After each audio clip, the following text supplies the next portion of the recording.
ఇక్కడ బొప్పాయిలో మనకు కనిపించేవి ఏకలింగ పుష్పాలు. వీటిని యూనిసెక్సువల్ ఫ్లవర్స్ అంటారు.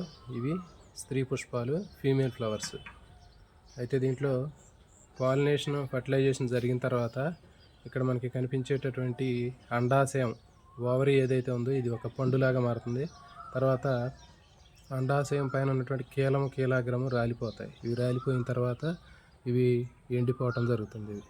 ఇది కీలము, కీలాగ్రం రాలిపోయి ఎండిపోతుంది. ఇది అండాశయం, ఓవరీ అంటారు. ఈ అండాశయం మొత్తం కూడా ఒక పండులాగా మారుతుంది.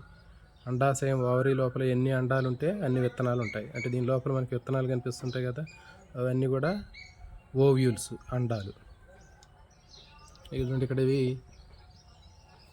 మనకు కనిపిస్తున్నాయి. ఇక్కడ ఇవి ఆకర్షక పత్రాలు. ఇవి ఆకర్షక పత్రాలు. ఈ ఆకర్షక పత్రాలు అనేటటువంటివి రాలిపోతాయి.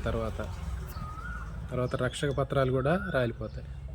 చూడండి, ఇక్కడ రక్షక పత్రాలు రాలిపోతాయి.